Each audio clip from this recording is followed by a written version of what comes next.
La réélection du chef de file de l'opposition au poste de vice-président de l'Internationale libérale à l'occasion de sa 62e session qui vient de se tenir à Dakar au Sénégal. L'Internationale libérale est une organisation qui regroupe pratiquement l'ensemble des libéraux démocrates du monde.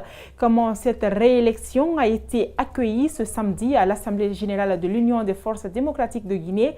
On fait le point avec Macky Sow et Aliouba. Pour les responsables de l'Union des forces démocratiques de Guinée, cette réélection du président de l'UFDG, Cellou Dalein Diallo, est une fierté. Mais quelle sera l'influence que pourrait avoir ce poste de vice-président de l'Internationale libérale? Élément de réponse avec Dr Fodéoussou Fofana. Le président Cellou Dalein a eu l'occasion avec ses homologues de l'Internationale libérale. Il a eu l'occasion d'expliquer la situation de la Guinée. Vous avez vu la déclaration de l'Internationale libérale qui condamne toutes les exactions dans ce pays. Vous avez vu la déclaration où l'Internationale demande à M. Alpha Condé quand même d'accepter de faire des enquêtes sur les assassinats. Donc il y a une déclaration de l'Internationale libérale qui condamne vraiment la Guinée. Pour nous, c'est une fierté. Ce 62e congrès de l'Internationale libérale qui s'est tenu à Dakar a élu comme présidente la Marocaine Hakima El Aït Sanadi, ancien ministre de l'Environnement du Royaume du Maroc de 2003 en 2017. Quant à Cellou Dalein Diallo, il rejoint Conakry ce lundi, selon son vice-président. J'ai lancé le message, c'est-à-dire c'est de prouver à l'Internationale libérale, aux gens qui ont eu confiance à Cellou Dalein, sur le plan international, que nous sommes fiers de notre président. C'est pour ça que nous allons l'accueillir au niveau de notre siège. Nous avons demandé à l'ensemble des militants de réserver un accueil chaleureux au président. Nous allons encore renouveler notre confiance à notre président et pour prouver que nous avons été fiers de l'élection le fait qu'il a été élu comme président de l'Internationale libérale. Donc c'est une manifestation vraiment de joie que nous allons réserver. C'est pour ça que nous avons dit que toute la presse internationale est invitée ici, la presse nationale et internationale. Nous allons mobiliser l'ensemble de nos militants, de Conakry jusqu'à Dominica environnant. Tout le monde sera là pour réserver à notre président un accueil chaleureux. Cette 62e session de l'Internationale libérale a connu la participation de plusieurs chefs d'État et formations politiques venus d'Afrique et d'ailleurs. La Guinée, dans le cadre de la lutte contre la vente de médicaments contrefaits ou falsifiés, a ratifié en 2016 la Convention Medicrime du Conseil de l'Europe.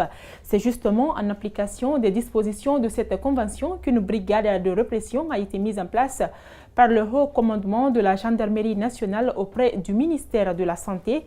Idrissa Bari et Djibril Kaba Kamara ont rencontré les responsables de cette unité. Voici leur compte rendu. C'est en avril 2012 que la Guinée a signé la Convention Medicrime. Mais sa ratification est intervenue le 1er janvier 2016, faisant du pays la première nation en Afrique à s'être engagée dans cette convention et la 5e dans le monde. C'est en application des recommandations de cette convention qui pénalise la vente de médicaments contrefaits et falsifiés que la brigade de répression Medicrime a été mise en place. L'idée est de permettre à la population de se traiter avec des produits pharmaceutiques de qualité. Nous nous attaquerons, n'est-ce pas, non seulement à ces vendeurs, mais aussi à ceux qui sont là dans l'exercice illégaux, n'est-ce pas, dans les cliniques et ainsi de suite. Donc, ça sera notre premier combat, n'est-ce pas, de mettre fin à toutes ces pratiques dans notre pays. Les missions de la BRM sont, entre autres, d'observer, d'analyser les phénomènes et de coordonner les actions de lutte contre les médicaments contrefaits afin de traquer les auteurs de cette mafia. Pour cela, ce service collabore avec tous les partenaires dans son domaine de compétences. On parle de médicaments, il y a un élément actif dans le médicament qui est le principe actif. Le principe actif, c'est l'élément là qui guérit le malade, la maladie du moins. Donc pour que le malade se soit en bonne santé, il faut que le médicament réponde à des critères.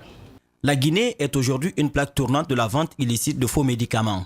Pour réussir la lutte contre ce fléau, le responsable de la brigade demande le concours de la population. Vraiment, on doit être rassuré désormais que les pratiques qui existaient dans le passé ne vont plus vraiment s'effectuer présentement. Ne pourront plus s'effectuer maintenant en ce moment parce qu'il y a une volonté politique qui les accompagne. Il y a M. le Président de la République qui pense vraiment protéger sa population. En 2019, la Guinée, à travers la coalition internationale contre la contrefaçon et le Conseil de l'Europe, abritera le premier colloque mondial sur la lutte contre les faux médicaments.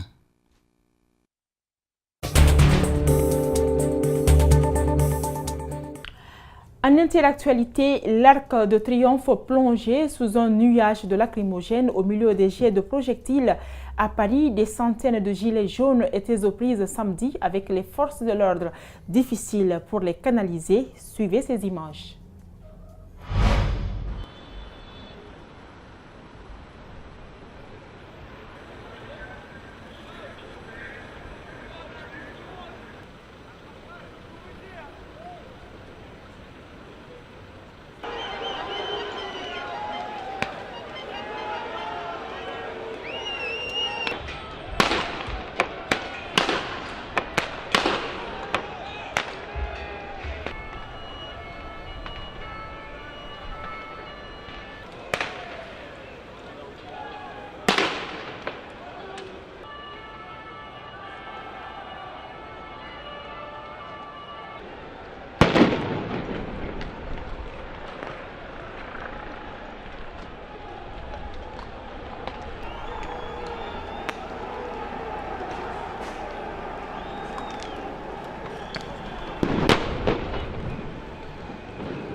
Le 41e président des États-Unis, George Bush père, est décédé tard vendredi.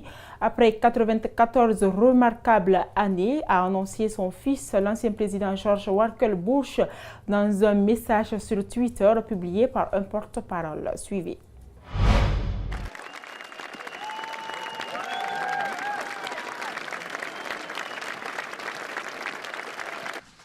From his time as a decorated Navy pilot to his years in the White House as the 41st Operations are designed to best protect the lives of all the coalition forces by to a strategic arms treaty. We vowed that we.